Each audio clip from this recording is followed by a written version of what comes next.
thanks for tuning in to this special segment of our Christmas special. In this segment, I talk with my friend Corey about Australian Christmas traditions. And if you want to hear the full Christmas special, including this interview, you can listen to episode 75, part 1. You can hear Chantel and I talk about our own Christmas traditions and memories, as well as some traditions from Iceland, Japan, and Austria. But without further ado, let's talk about Australian Christmas. Okay. First of all, thanks for being here, Corey. Thank you for having me. It's an absolute pleasure. Yeah, and an honor. It's exciting. We enjoy having guests, and it's so fun to get to spend time with you again after years of not. I know, right? I think I've always just enjoyed just talking to you. Was always an issue on set whenever we were around each other because the work ethic would plummet. Because we just got way too interested in talking to each other and forgot that jobs had to get done. But yeah. So I guess a little background for the listeners is that Corey and I met when I was working on Riverdale, and I was working in the props truck, and Corey was on set dressing. That's right. Which is the set decoration department. Yeah. Yeah. How do you define set dressing role? Well, like most jobs on set, you at any one time would have 3 to 4 bosses who most of the time don't actually agree with each other, and you got to choose which one to follow through with. Pledge allegiance, which is always a good. Honestly, after a while, I think when you get good at that job, yes, you will check in every now and then with your superiors, but mostly they kind of trust you to be able to fulfill their vision anyway. Yeah. So you'll have a good idea of. So to go back to basics, it's what it is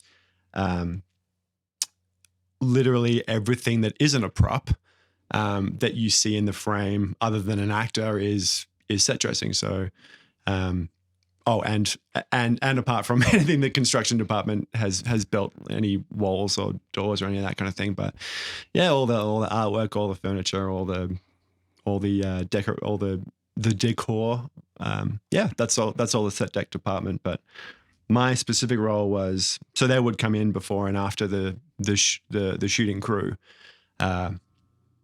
and set up and pack down. But then I would be the representative of that department on shooting day. So anything that had to get fixed or changed or moved or improved in any way, which was a lot of it too. Not to throw any shade or anything, but so that was my specific role. And it's pretty cool to move an entire dining set and table and chairs by yourself when they're about to roll. Yeah. No pressure at all. And this is why we would get in trouble, because we would be off having our own little conversations and the camera operator would be yelling about something he wanted moved or changed. Mm-hmm. And then you had, what was her name again? Magda? I had Magda. Magda helping you, but sometimes she was gone, and props would always come in and help out too. So I know there'd be times when Magna was off, doing something else or checking in on something, and absolutely something needed to be moved. So never enough hands to go around, and then there's way too many hands to go around. It's like, oh, by the way, we're shooting on location in the forest, where guess what? All the set is the forest, so you can't move a tree. Yeah. So go sit down for 12 hours, but stand by in case we need you. We might need a birdhouse put on that tree. But good times. Yeah. Good times. And so, and I think this was where I first became aware that Australia has very different Christmas, because we were filming over Christmas time and the set was getting all festive. Yes. And we were talking about Christmas stuff, and I have this awesome video of you in reindeer antlers. I was going to bring that up. I was absolutely going to bring it up. This is again why we got in trouble. But because Australia has a very different weather that time of year. It's the flip side, right? So it's summer. It's the dead of summer for us. Well, for them, because I've been here since 2014 now. So you're a Northern Hemisphere. I very much am. So it's an interesting kind of dynamic. Because me, for growing up, it's like all the media that we would get was still mostly, from North America, from the States, and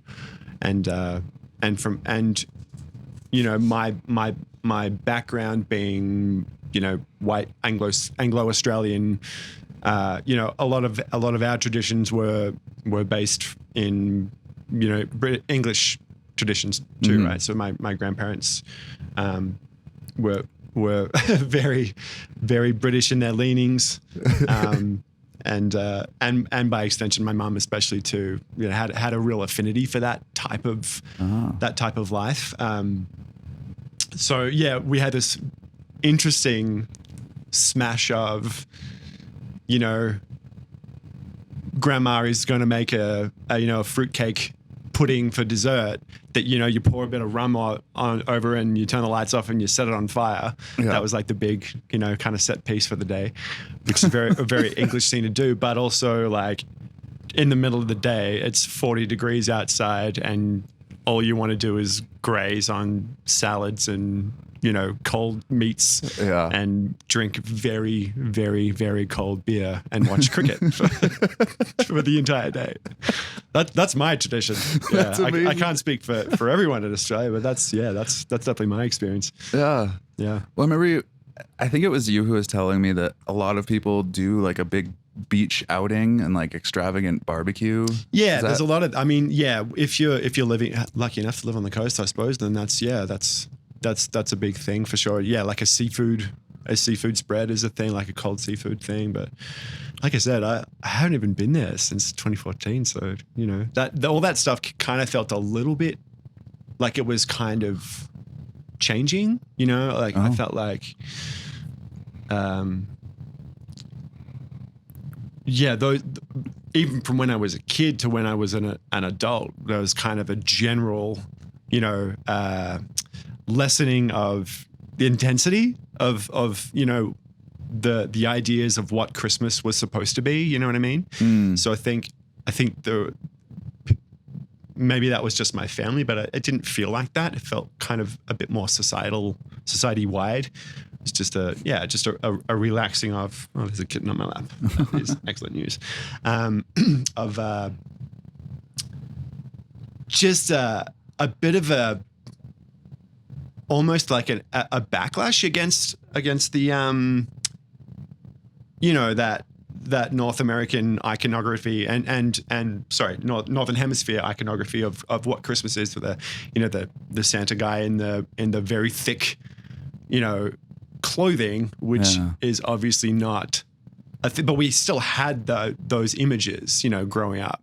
But he was like shirtless in some red shorts. Well, with a hat. That's exactly right. All of a sudden, people were kind of like, why are we pretending that we're living somewhere that we're not? Like, let's make Australian Christmas a real thing, And I think that was cool and made a lot more sense. For Santa's got shorts now, baby. Yeah, and flip flops. Yeah, that's it. I love it. He ties his hair back in a man bun. Yeah, there was. Smashes a beer and gets out of your house. Yeah, I'm trying to remember what the is, because we had that same thing with like all the Christmas carols, but then they started like writing like Australian themed Christmas carols, So it was like 6 White Boomers was the one I remember. Do you remember 6 White Boomers? No, it's hilarious. Chantel knew about it. Hilarious. Because her brother, I think one of the years, in our schools would we'd have to do like choir. Yeah. Songs and stuff, and that was one that her brother's class had to sing one year, so she remembered it, and she actually had a note right here to ask you about it. I love that has taken over. Like, I was like, I'm so sick of all these Northern Hemisphere imposing their no. It's Australian Christmas now. It's going worldwide. It's going global. Yeah. 6 white boomers, snow white boomers. Oh my God, she's gonna be so happy. I don't remember it. Chantel probably remembers it better than I do. No, that's literally all she knew was 6 white boomers. Yeah. And then I had a good laugh because boomer today has here is a very different context. Yes. I'm like, what are like 6 white? Okay, so a boomer, it would be a kangaroo. I'm not sure where that came from. God, let me think. I mean, it's probably just from the jumping, right? Booming across the ground. I don't really know. But like the Australian men's basketball national team is called the Boomers. That's Awesome. like their nickname, I suppose. Yeah. So 6 white boomers pulling the sleigh instead of the reindeer, because fucking reindeer don't belong here. Get out of here, reindeer. Right. Yeah.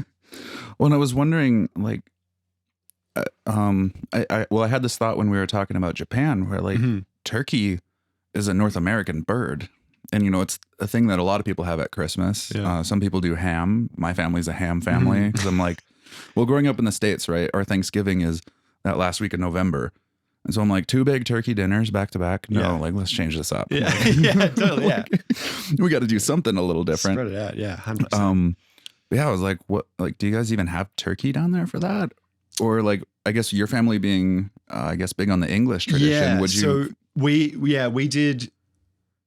And this is a thing, like from when I was younger to when I was getting older, became less of a thing, I think. Is that we would always go up to my grandparents' place in just outside of Sydney, which was like a 10-hour drive for us from where we were living in further south and towards Melbourne. Hello, sweetheart. So we'd go up there, every Christmas, which would also coincide with the end of the school year. So like our big break for the year is at the end of the year, as opposed to like summer in North. You know what I mean? So we didn't have like a spring break thing. Yeah, because we're out in like June, and then. Sorry, honey might have breathed in the mic if you heard something. My goodness, what was I trying to say? Well, we were talking about the school breaks. So like that would be the end of your grade, so to say? Like, yeah, exactly. So okay. yeah, exactly. So,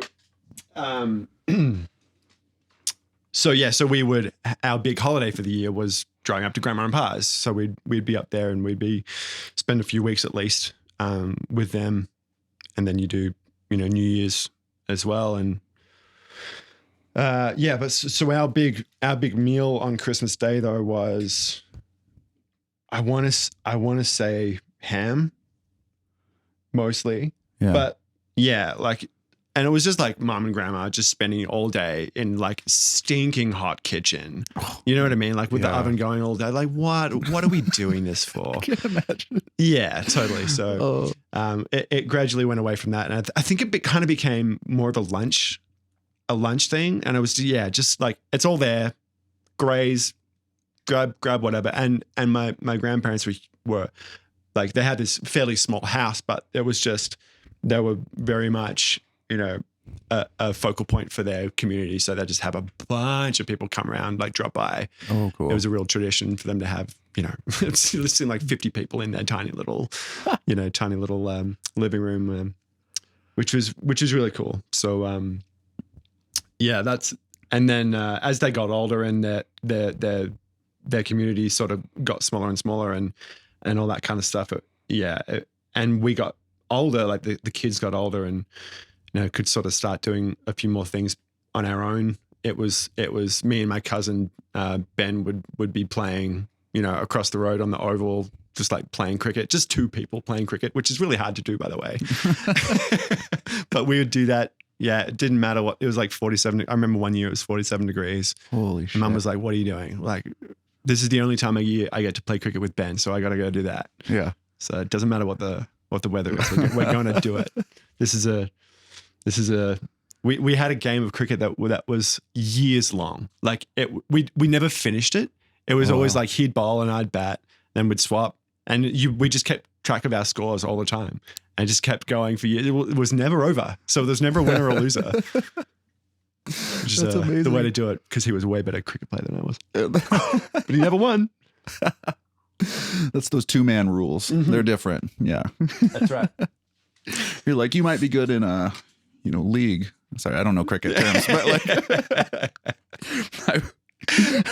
I've watched it a couple of times. That's a whole other podcast. It's me trying to explain cricket. I'm like, no, we'll save that for a different one. We'll do like a cricket episode. But even if I'm not drunk and trying to explain cricket to you, it's going to sound like I'm drunk because it's a ridiculous thing to try and explain. Yeah. Yeah.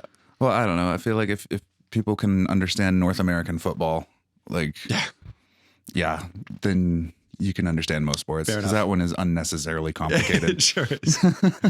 And then you just have a random guy in there who's like, nah, you didn't make it far enough. Yeah. You know, like says who? Like, you do it then. Umpire. Yeah, exactly. All those fucking guys. I guess growing up, so did you guys still get presents from Santa and stuff growing up? And Yeah. Still very Santa focused. You know, if again, not speaking for everyone in Australia, it's a hugely multicultural country. Yeah. But from our turbo whiteness, yeah, it was still a Santa themed holiday for sure. It'd be like you'd get a gift from Santa, but you'd also get a gift from mum and dad. And most of the time, the gift from mum and dad was a little bit better. You know what I mean? Yeah. Just to make the point. Like, Santa's all well and good, but we're the ones who got you the fucking bike. You know what I mean? That's funny. As I think it was kind of backwards in my family. Oh yeah. Well, especially after, like, well, we could talk about that part in a minute, but like after, you know, it was kind of the charade was revealed. It's like, there's not like really a Santa. There's no Santa. But if we ever wanted something like big for Christmas, like I remember one year when the Razor scooters were super popular, and we were dying for one.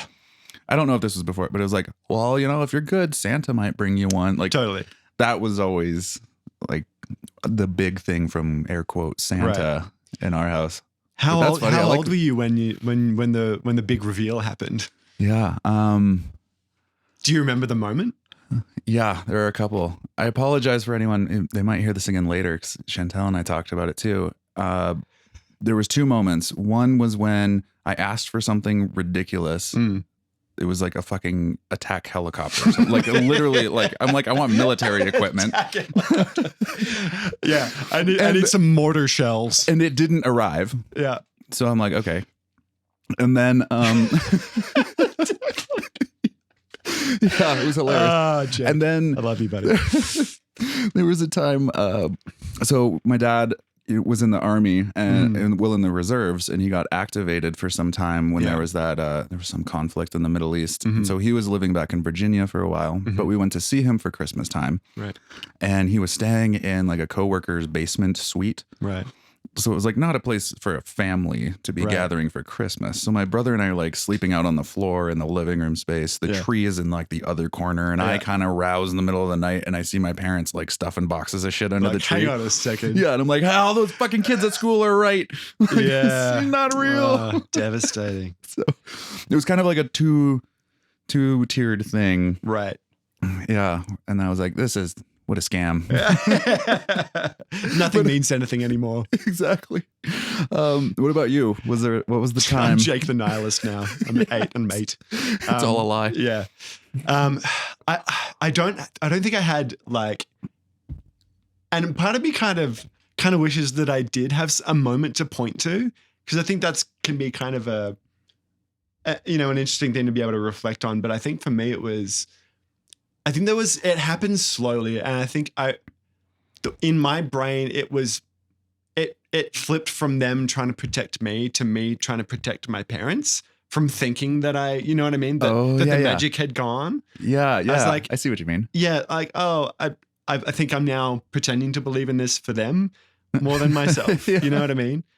So I think I do remember mum at some point, like I was probably way too old, you know, but it was like, we'd never had the conversation, right? So it's like, okay, so like, you know, it's not real. It's like, oh yeah, no. It's, yeah, I know. It's okay. And then we like moved on and we started talking about something else immediately. It's like, this is too painful. That's so funny. You know what I mean? It's like, no, we're good. It's fine. Thanks for checking. No, I am not 12 years old and still believing. Yeah. You know what I mean? It's just okay. And then she's feeling relieved because she's like, oh, good. He figured it out. He's not like wrong in the head. I think it was a similar thing with like stuffed toys, like plushies and stuff as well. It was like, mine were all real for a while. Yeah. And then they weren't real anymore. No. No. Oh. But They should be. But for all intents and purposes, I've still got my I had to keep up the ruse for a while.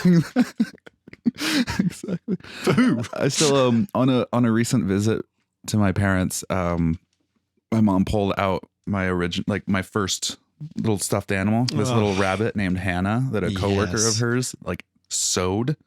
Like it's like adorable. And she had like kept it all these years. And she was finally like, I think you should hold on to this. And I was like, you're damn right. Yes. That's mine. It's my property. Give me that, Hannah. Mother. It was awesome. I think I strapped her into like the passenger seat of the car too to drive all the way back home, going through the border. Like, is it just you? I'm like, no, me and Hannah. Yeah. Where's her passport? Do you want to see her papers? We don't have them. But I swear she's got her shots. Like an ICE is after you. Yeah. Yeah. Oh, fuck. That's too funny. Yeah. Was there any like particular Christmas that was memorable or where I don't know, maybe the bike Christmas was a good one for sure. Which one was the bike Christmas? Oh yeah. Yeah. That's a good gift. Yeah, it really was. What kind of bike did you get? It was a mountain bike. And up until that point, I'd only had like, hand me down, like, kind of fixies, kind of BMX type things, but that was like not at all a pleasure to ride. So yeah, I was probably, oh God, I'm going to get this wrong. I want to say like 11 or 12 or something. I don't really know. Yeah. But it was a brand new, like multi-speed, mountain bike. It's like, okay, this is like a real bike. Like I can do stuff with it. I can go places with this thing. You know what I mean? And it was a bit of a ticket to ride, as the Beatles once said. And all of a sudden it was a different time, right? Like you'd go out riding and went around the time it starts to get dark or not, or later, small town Australia, you come back and whatever, it's all good. Yeah. And no one ever really worried, So were you in like a neighborhood where you lived or? Yeah.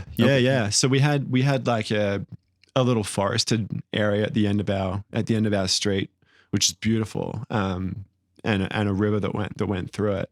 But just like, to me, it seemed like the biggest, like most magical, like unending place you could possibly think of. Like I felt like we never kind of reached the ends of it. Like, of course we did, I'm sure, at times, but like in my mind, it was this never ending kind of thing with just bike trails all the way through it. And some kids had built jumps and stuff. So that was a new thing as well. And like, all of a sudden it was this, we could kind of just do it all. Just me and my brother just go and spend hours and hours and hours just exploring, not doing anything in particular, just figuring it all, just checking and just mapping it out, it was really cool. So that was a huge one. Whereas the bikes that we had before were just not necessarily conducive to that much time spent on them. Yeah. That was a big one for me. That's awesome. I remember my brother had this crappy little blue bike for the longest time. Yeah. And like we were on a private drive that was kind of in the middle of nowhere, but it was just like fields around us. We didn't have like cool forest to explore and stuff. But we would build these shady... So let me get the terminology correct. It's bush. Yeah. It was bush in Australia. And in Canada. True. Yeah. Yeah. This is where my US upbringing comes out. Yeah. And we would build these shady ramps out of like spare plywood and other 2x4s that we would nail together and hope that the nails didn't poke out in the wrong ways. But my brother had this habit of he would like try to go as fast as possible to jump as high as he could. But then he would always want to skid and slam on the brakes and like screech the tire afterwards. So fun. So yeah, he would like blaze through a tire a week. Yeah. Just like, boom. pow. Yeah, When you'd hear it skids were the coolest thing you could possibly do. Yeah, those were the most important thing as an 8-year-old for sure. Yeah. So my parents were like, you get to keep a crappy bike for a while. Like, that's fair. And I think at one point he had like miscolored tires because like, you know, the red ones were on sale for $1.99 or whatever. And they're like, you get this, kid. Yeah. Yeah, no, we got the repair patches, repair kits. Well, these were shredded. Yeah, you yeah, couldn't. Like, they were just fucked. It was done. New tire time. No, maybe even a new tube. Yeah, like, love it. No, we were like, you know, we had to figure out, you know, they're our bikes now. We got to take care of them and all that kind of stuff. And what that really meant was that I would say, okay, Tom, my big brother, you can do this because you know how to do this, and I will be somewhere else doing something else. Yeah. If you can fix that for me, we can go riding later. Thank you very much. I will see you in a bit. And would he do it? Oh yeah, helped you out. Nice. Yeah. He was way too nice to me. He should have told me to go fuck myself. Frankly, yeah. Well, he enjoyed it. I think he enjoyed the work. Yeah. Because I was like, can I rides it yet? Yeah. Builds character. Yeah. That's what they say, right? Awesome. Was there anything else about Christmas time that we messed up? I mean, I'm sure you'll be back to talk about more just life in the future. Yeah, honestly. Yeah. Just listening back to one of your episodes I was listening to today, I was like, I just want to talk to these people about all of this.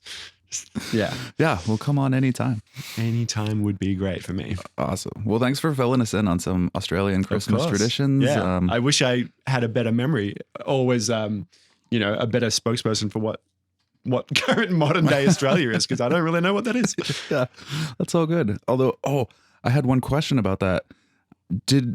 Did people in Australia ever like roll out fake snow and light their house and stuff? Like, absolutely, there are really? People, yes, like not many people, and people like they're like those people. You know what I mean? Like, take it easy, Trevor. You know what I mean? Like, they're like specific. Way too much Christmas lights up. Like, this is their entire year is built up to this point, right? Like, yeah, like just cool it on the like fake snow. Yeah. Do you know where you are? Yeah, I know.